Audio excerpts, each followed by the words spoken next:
He needs no introduction after having earned the distinction of being the longest serving constitutional court judge in the country.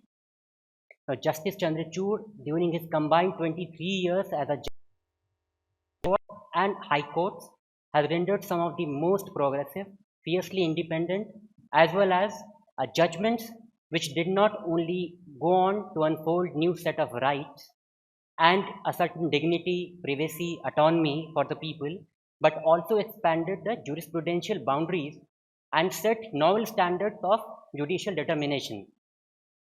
Now, when we talk about Justice Chandrachud, there's a lot that we can say. Now, it's really an honor that we have him here at the summit. Now, most of you would already know more about Justice Chandrachud than a brief introduction can ever spell out. Now, when he was here at the last time in the summit, he was almost a couple of days away from taking over as the Chief Justice of India. It's been almost a year that he's been there at the helm now, ushering in a spate of institutional reforms and bringing a digital revolution in the judiciary, while his judgments continue to mark watershed moments in rights jurisprudence in the country and worldwide.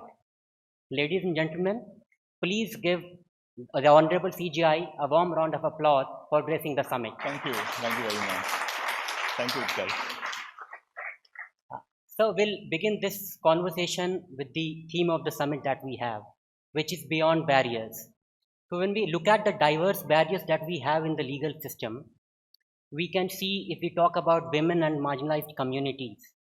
Now, the government official data reveals that we have only 13% women judge across the 25 high courts. A parliamentary panel report recently also underlined that of 601 judges that were appointed across the high court since 2018, we had just 3% of them from scheduled caste, around 1.5% from scheduled tribes, 12% from OBCs, and just a little over 5% from religious minorities. So how do you see that? How and when are we going to see more women and candidates from marginalized communities as judges in the constitutional courts? Thank you, Utkarsh. It's really a pleasure to be here for the second year in running. I must share with the audience that I've taken the bold step this year of not having a prepared text to speak from and have this conversation. So I'm pretty much at Utkarsh's mercy this morning. So, let me begin by saying something at a conceptual level. Conceptually, and this is something which really emanates from a book which I am reading at the present point of time, which is called The Tyranny of Merit. It's by Professor Sandelman, who is a professor at the Harvard Law School. And his whole thesis is that if we have to provide better opportunities for marginalized or those segments of our society who do not have a share in governance, particularly in public institutions like the court, we need to first and foremost redefine what merit is. Do we define merit in the conventional sense? For instance, for appointment of judges, based on how much money you make at the bar, what's the volume of your practice? Or do you define merit in a more inclusive sense? That merit itself postulates bringing in two important areas of decision-making responsibility, people who were, or segments of our society who were hitherto excluded from the political and governance process.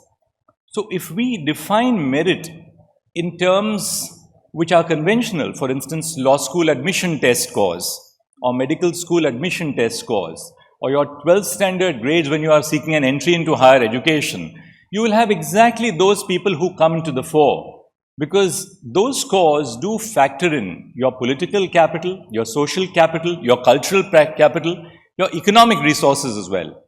But we therefore need to redefine merit in an inclusive sense. Now, to go to your question straight away, yes, it's true that we do not have adequate women in the higher judiciary. But why is that so? First and foremost, we do not have as many people from the marginalized sections. Why is that so? First and foremost, there are structural barriers at the very point of entry into the legal profession. You have the common law aptitude test, which defines who will get into law school, the prized law schools, for instance. Most of those tests are conducted in English. And therefore, they are basically urban-centric. and they privilege the already privileged in our society. So right at the threshold, the standards or the parameters which we are laying down for entry into the legal profession are in that sense warped, or they are loaded against those who do not have access to a good English-based education. Once people do enter the profession, you have barriers all over again. For instance, entry into seniors' chambers, chambers of senior counsel, doesn't follow again merit. It's an old boys club. It's informal networks which define who will gain admission to seniors' chambers. These are some of the hard facts. Coming straight to the judiciary now, I must tell you something which is very heartening, and which is that in the recruitment to the district judiciary across India, more women are being recruited than men.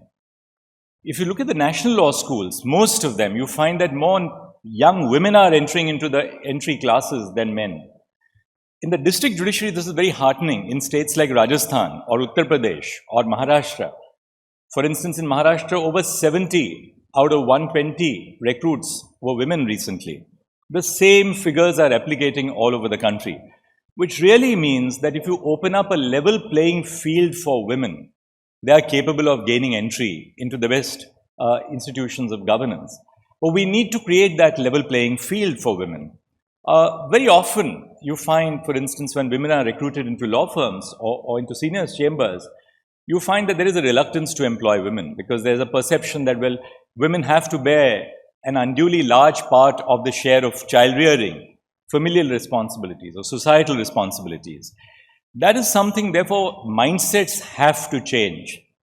So far as the higher judiciary Utkarsh is concerned, we can choose from the available pool of talent. For the Supreme Court, broadly speaking, unless you choose people from the bar, which we have been doing, and we had Justice Indu Malhotra, for instance, who was a member of the bar who was chosen straight for the Supreme Court.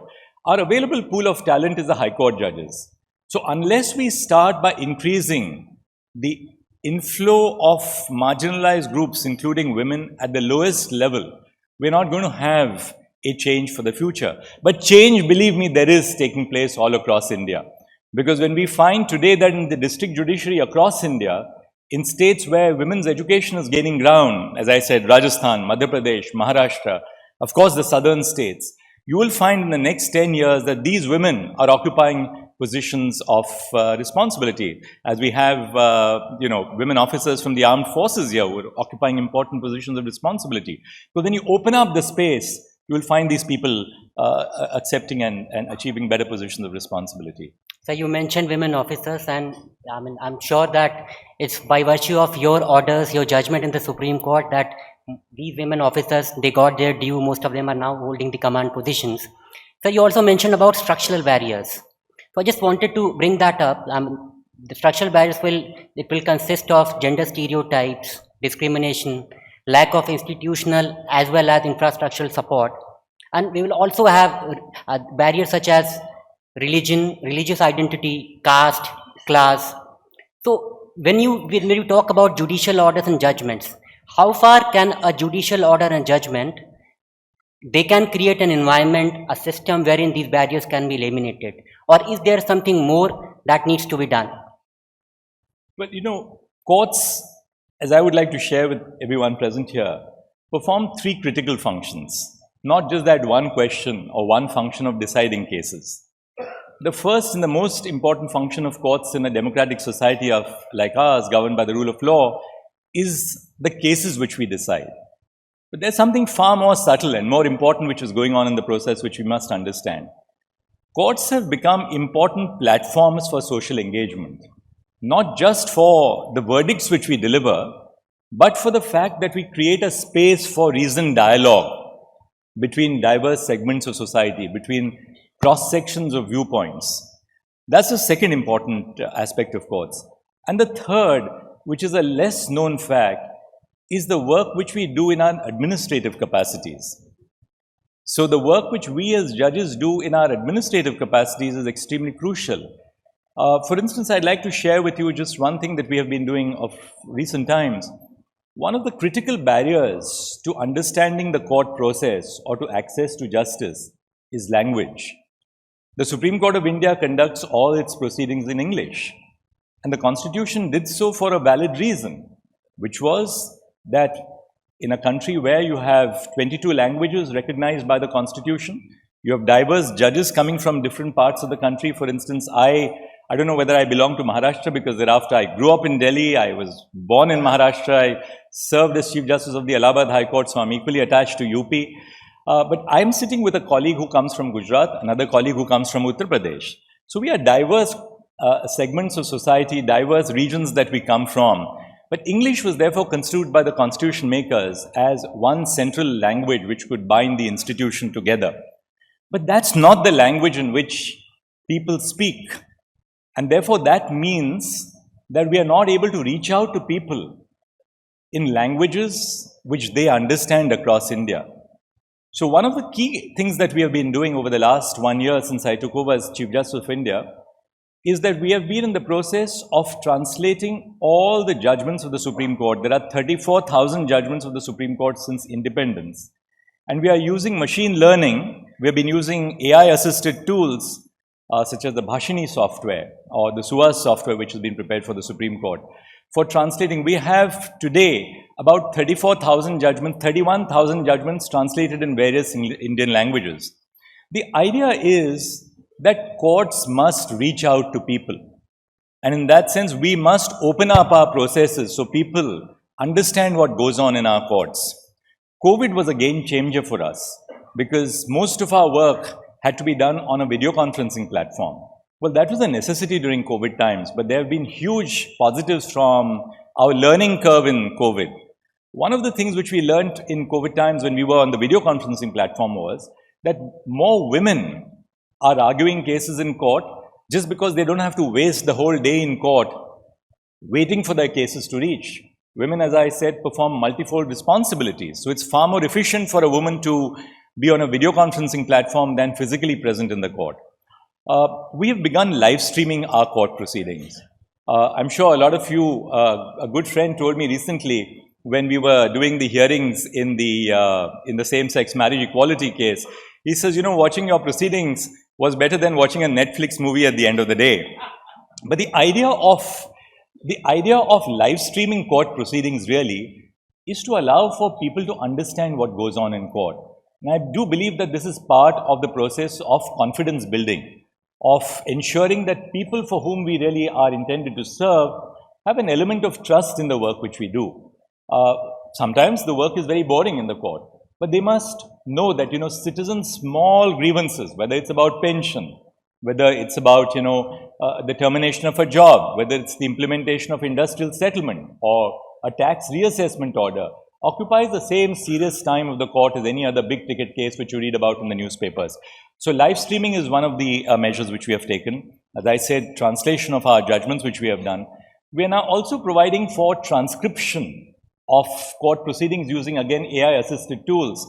So, for instance, in the more important cases before the Constitution bench, we've just concluded judgment. We have just concluded the arguments in, say, the Article 370 case. The marriage equality case ended in a judgment. We've got so many different judgments which are now in the process of being considered. So, we are allowing for transcription. So, simultaneously that a lawyer makes an argument, the entire transcript is almost instantaneously prepared. At the end of the day, it's uploaded on the website of the Supreme Court.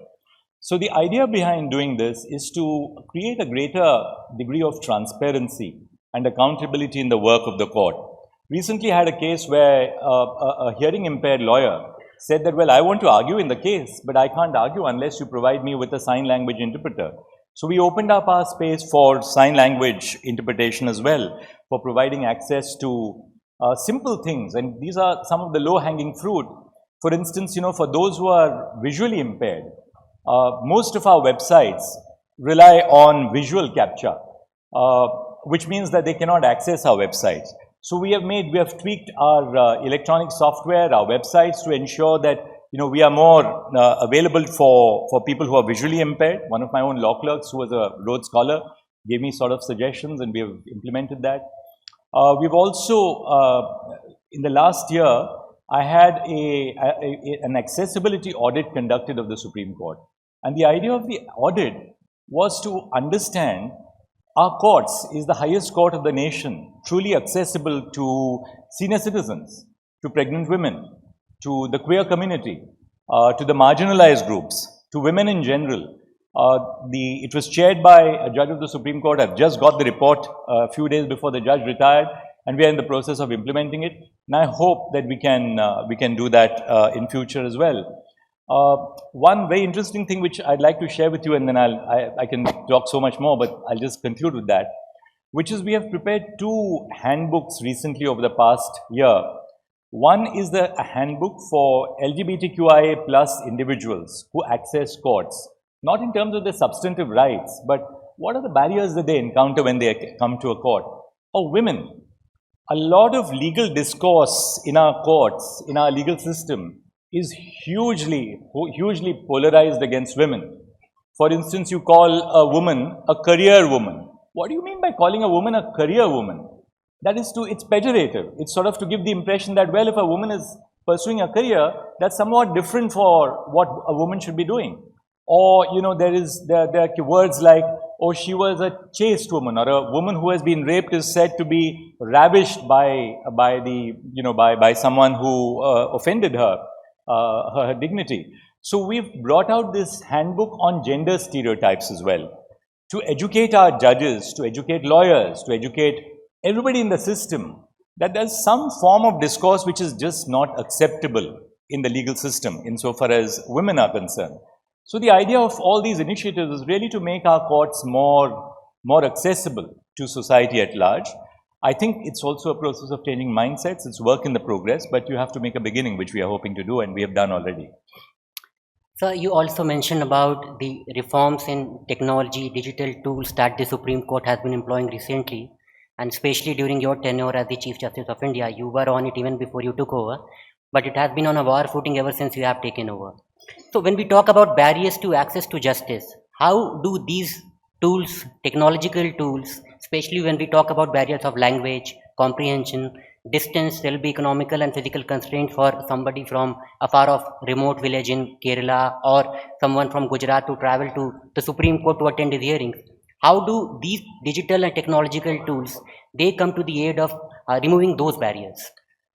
I think the most important aspect of technology is that technology today and the technology which we have deployed in the judicial system is democratizing access to justice. And for instance, as a simple example, by making available video conferencing facilities to access the Supreme Court then ceases to be the Supreme Court of Tilak Marg, but it truly then becomes the Supreme Court of India. I'll give you an example of the state of Orissa. Chief Justice Muralidhar, who just retired, provided for accessing the seat of the High Court, which was in the capital, by having video conferencing facilities in every district opened up, through which people could access the court. Lawyers from across the state could access the court. I have today lawyers from all over the country who access the court, and that results in a reduction in the cost of litigation. The lawyer in the districts, the lawyer in the high courts, is the first point of contact for a citizen who has a problem. When the case comes to the Supreme Court, they shouldn't feel disconnected from the process of dispensing justice. Technology is actually a game changer. I've spoken about translation, I've spoken about transcription of legal proceedings. We are in the process of now digitizing the entire record across of the Supreme Court, which is almost over, of all the high courts. And the idea of doing that is to provide a transparent and accountable justice delivery mechanism to our citizens. We are implementing phase 3 of the e-courts project, which is a project of almost 7,000 crores, for which the government has sanctioned funds to us. And the idea of phase 3 is to have a more citizen-centric judiciary. The colonial model of justice dispensation was that people must access our courts. That's why you have these very beautiful buildings, you know, the colonial buildings, whether it's the Bombay High Court, the Madras High Court, or any other High Court, the Calcutta High Court, which sort of strike a feeling of awe in the minds of people. That model has to change, and we must be closer to our own citizens in terms of sending emails. I wouldn't bore you with the details or the statistics, but you would be fascinated to know the millions of emails which are sent by the court system to litigants who have cases before the court. We use WhatsApp. We are trying to communicate our orders, for instance, bail orders to the jails. Very often courts grant bail, but that order is not implemented in the jail because the person for whom the order is meant is too poor to even get a copy of the order, or he has to, or she has to then move all kinds of things before bail is granted. So we have developed a software called the Faster software in the Supreme Court, as a result of which our bail orders would be communicated to the superintendent of the jail in, say, Gonda, or Bharej, or Samastipur, or wherever in Maharashtra or Tamil Nadu. And the onus would be on the jail superintendent to inform the court as to whether the order was implemented. So technology in that sense is a great tool of accountability which we are using. We have the National Judicial Data Grid in India. The National Judicial Data Grid is a complete repository of all pending and disposed of cases. And we are increasingly opening up the space to private citizens, because I feel that we as judges should not be keeping all this data close to our heart. We must have open APIs so that people in the private space should be able to use the data which we are putting out, subject of course to concerns about privacy and security, for a more efficient process of dispute resolution in the courts. So earlier you talked about how one of the roles of the judiciary is to provide a safe democratic space for people to raise their grievances to be heard. You also described judiciary as a stabilizing influence in the evolution of our society. So my question to you would be that when judges decide cases, and the cases may not essentially involve questions of law, they are more to do with forward-looking outlooks, more to do with changes that the society should itself bring in. Do they dwell upon whether the society is ready for those changes or not when they decide cases? Well, let me, obviously you have something which we have recently decided in mind, but let me answer your question by just sharing this. We are not an elected arm of the state, and for a reason. The elected arm of the state is equally important. I'm not belittling the importance of the elected arms of the state, the legislature and the executive, because they ultimately have accountability to the people. The legislature consists of elected representatives of the people. The executive in a parliamentary form of government is answerable to parliament. So they are vital institutions of a democracy. And I respect that as a judge, as Chief Justice of India. But equally, it's important to understand what role judges have to play. The fact that we are not elected is not something which is a deficiency in our process, but which is a strength of our process. And why do I say that? The reason for that is that there are certain abiding or eternal values that a society must stand for. And particularly a society like ours, which is governed by a social transformative instrument like the Constitution. And because there are certain abiding or eternal values, the courts are entrusted with the duty to protect those values. Now, very often, we do realize that we are ahead of the times. For instance, in, say, the area of environmental protection, perhaps we are ahead of the times. In my dissent in the same-sex marriage equality matter, where I came to the conclusion that you must recognize the right to form unions, which was not agreed to by 3 of my colleagues. Well, that's part of the judicial process, and I respect that process. I can't criticize it merely because my view was not accepted by the majority, because I respect their right to take a view which they think that the Constitution espouses. But to really then sum up my answer to your question, judges don't look at how society will respond when they decide cases. That's exactly the distinction between the elected arms of government and the judiciary. The elected arm of government is intended to be responsive to the people. Obviously, the judges go not by popular morality, as I call it, but by constitutional morality. And what do you mean by constitutional morality? Constitutional morality consists of those values of the Constitution which the courts are intended to espouse. And which are those values of the Constitution? Broad values such as fraternity, human dignity, personal liberty, equality. These are fundamental values of the Constitution which judges are intended to espouse. And in that sense, I feel that we exercise a stabilizing influence on the legal system. Because contrary to what has happened in many other countries across the world, where the power of violence or the power of the gun has got the better of a stable and peaceful society, I believe the existence of courts as institutions wedded to the rule of law, and not just judges, lawyers as well, civil society which comes to our court. This is a platform for engagement where people feel that they will at least have a space to exchange views, ideas, into producing a new synthesis of change within society. So you talked about the distinction between an elected arm of the government and the judiciary. The judiciary, as you said, that it also abides by certain cardinal principles, despite being the final word in the interpretation of the constitution and laws. So that takes me to the next question on the separation of powers, the Lakshman Rekha as it is often referred to as. We have been witnessing a pattern recently that as soon as the court decides a particular case in a certain way, a law quickly follows it to tacitly overrule that mandate. I'm sorry?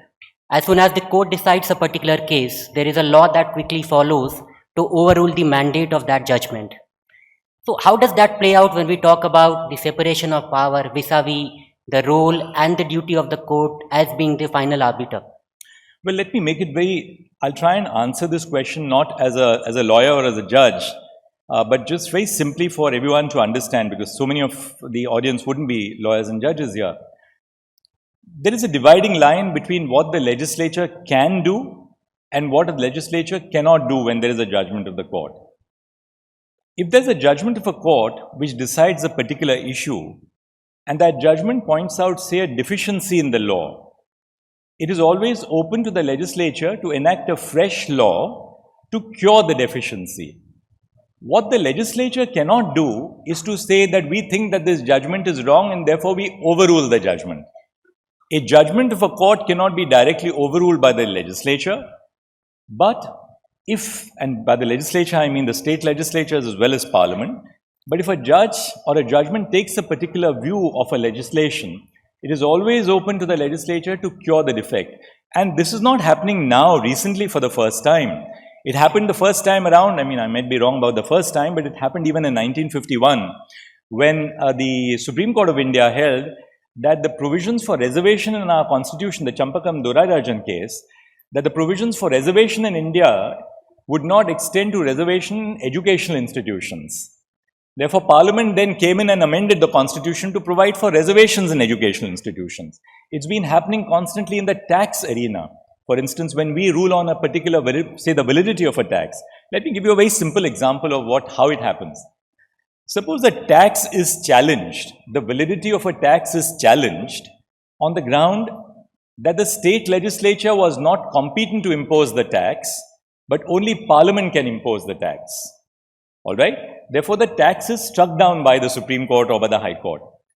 Parliament can then say, alright, the Supreme Court has said that we are competent to impose the tax, we will reenact the law and now this time impose the tax as a tax imposed by Parliament and will legitimize the collection of revenue by the states.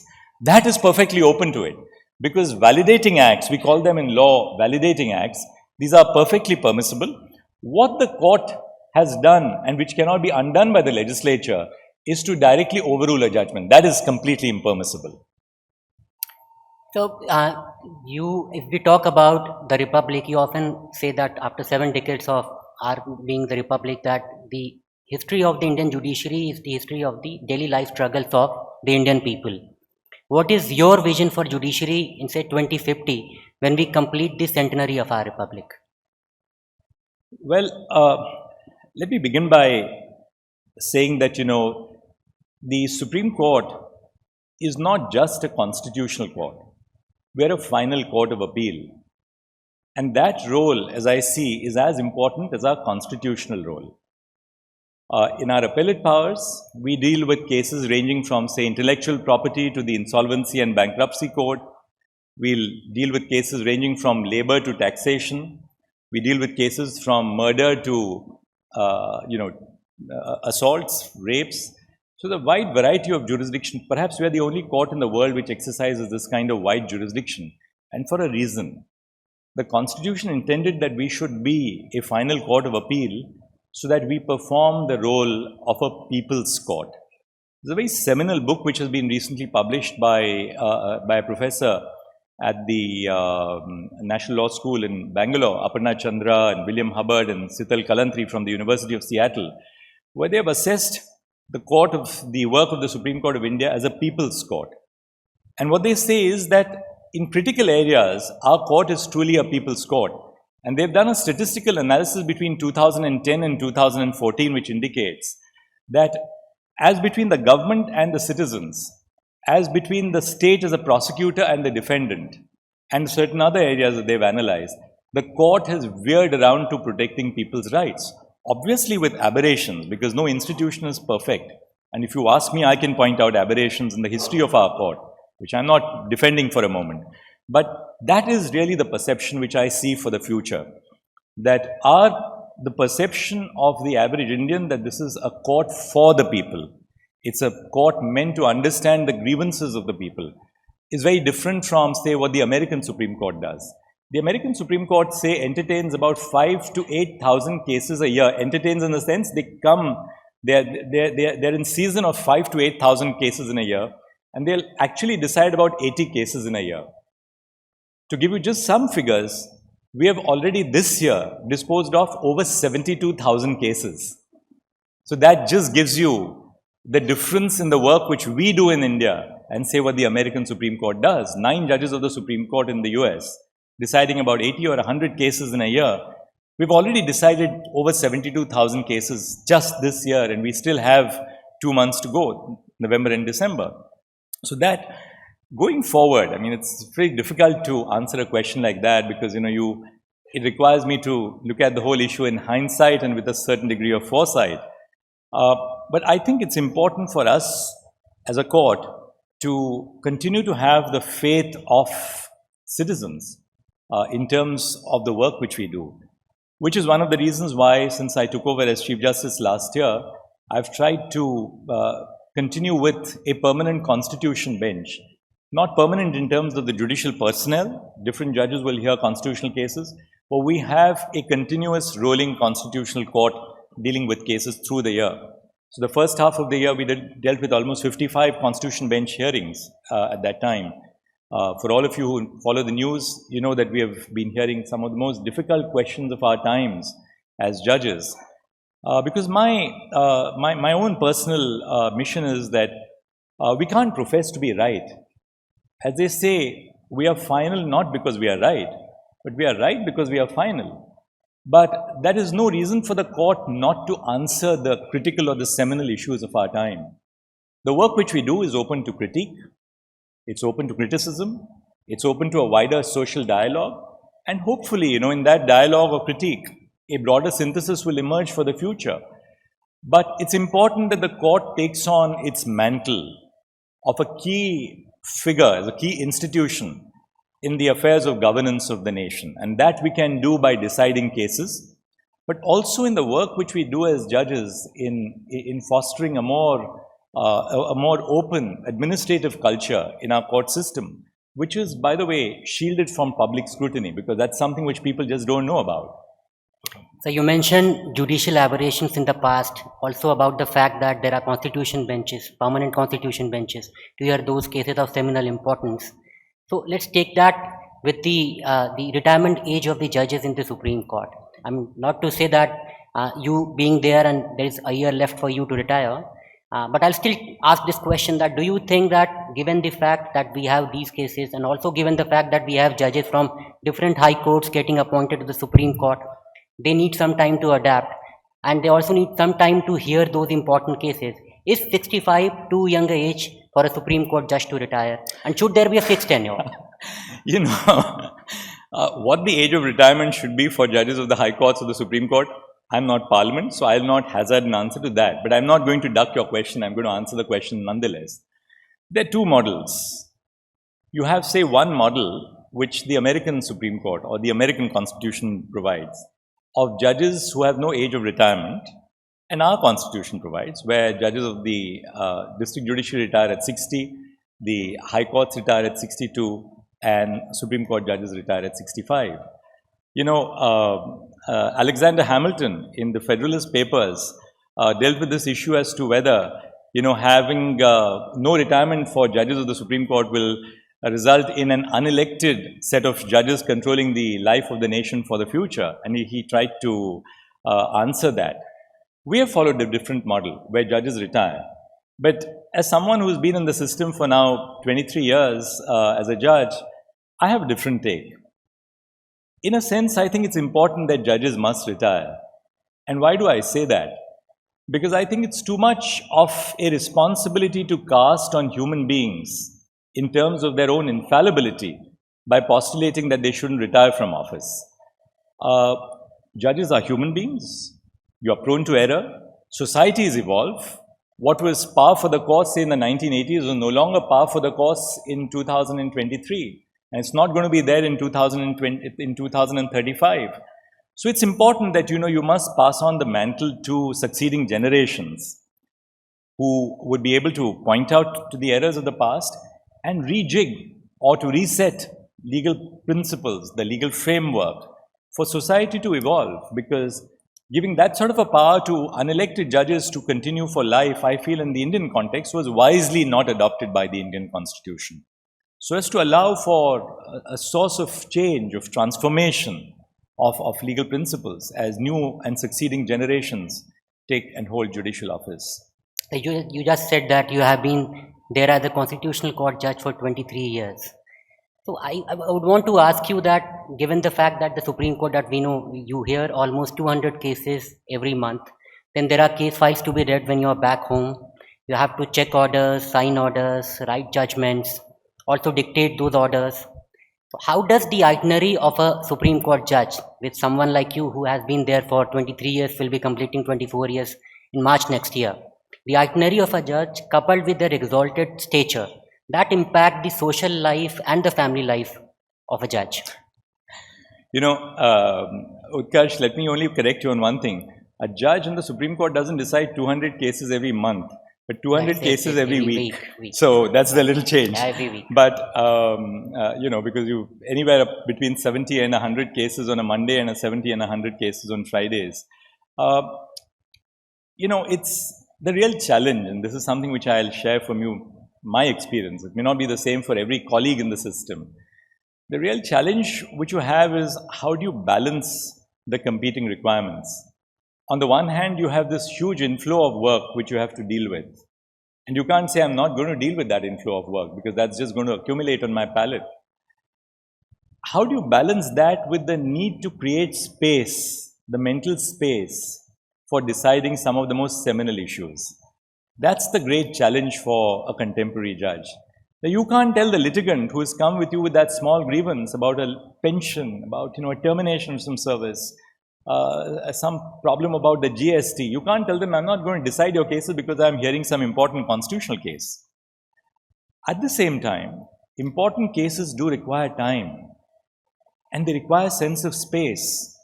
They require a little bit of mental space, and that's, I think, the key problem which we as judges have to constantly confront, because the real work of a judge begins after court rises at 4 o'clock in the evening, which is when, for me, it means, say, 3 or 4 hours of administrative work every evening, administering the affairs of the entire Indian judiciary, dealing with technology, reading for the next day, editing judgments, on a Saturday dictating judgments which have been kept in reserve, on Sunday reading the 70 or 100 cases which are going to be coming up for hearing on Monday morning, so on and so forth.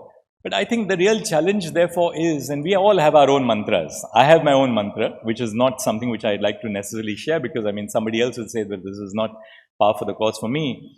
But ultimately, you have to find that space to have a spot of meditative reflection in your day's work, where you sort of retreat. Most of the work which we as judges do is in the public space. We're in the midst of lawyers, in an arena of conflict. The conflict between citizens and government, conflicts as we now have between two levels of government, the states and the center. How do you step back in that area of conflict and then produce something which will speak not just for the present, but for the future of our society? Because that sense of vision of what you imagine a good Indian society should be for the future, you lay the foundation for that today. And we are what we are because of what our predecessors laid down in terms of the foundation. We are deeply conscious of the fact that, The winds of change are blowing so fast, particularly in an age of technology, of social transformation. All global societies are transforming so radically and so quickly. Therefore, in that area of radical change which is taking place across the world, it's important that judges create that little space for them to sort of sit back and devote themselves to what we imagine should be the future course of our nation. So you talked about the retreat, that meditative retreat from work. So what is Justice Chandrachud's favorite leisure activities? I know it's for a fact that you read books, but what kind of books do you like? You like fiction, non-fiction? You read more of law? Well, actually, I have one regret, Utkarsh, which is that I have this pile of unread books. Kalpana always tells me, who's my best friend and guide and true partner in every way, she always tells me that this pile of books now at your bedside is going to topple over your head if you move your arm too violently in the night to drink a glass of water or something.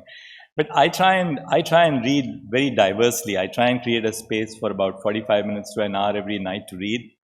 And I like to read extensively. And I don't read books of a particular genre. I mean, it could be a book on history, it could be a book on economics. I love to read on contemporary politics as well. As I told you, I've been reading The Tyranny of Merit. I just bought a copy of a book called The Democracy and Its Discontents, again by Sandelman. So my mantra actually in the leisure time is to read. I used to travel a lot. Unfortunately, I travel only for work now, not so much for leisure, but there's scarcely a place where Kalpana and I haven't trekked in India. We've seen rural parts of India. We've traveled across India, whether it's Ladakh, whether it's Sikkim, whether it's the Andaman and Nicobar Islands, whether it's Lakshadweep, the heartland of India in Uttar Pradesh itself. I love music as well. Music is a great balm for the soul. And I, again, as in reading, I try and listen to different kinds of music, whether it's a Nirguni bhajan, or I love Western popular music as well. So I haven't forgotten my days as a college student. So. And you also have your ABBA days. Sorry? ABBA days. Yes, of course. Sir, we talk about Mahi and Priyanka. Now, you have been traveling a lot ever since you have taken over. So, when you go back home, I mean, do they complain about not getting enough time with you? Do they help you unwind? How do you spend time with them? Oh, our two little girls have really transformed our lives. They've completely transformed our lives. I think they've taught me much more than what I have tried to teach them, because they're both special needs children. And in so many which ways, their own sense of empathy. I always feel that, when destiny or nature or God, depending on which side of the fence of believers you are, doesn't give you what we regard as the fulsome existence of human faculties. There's something else which nature gives you.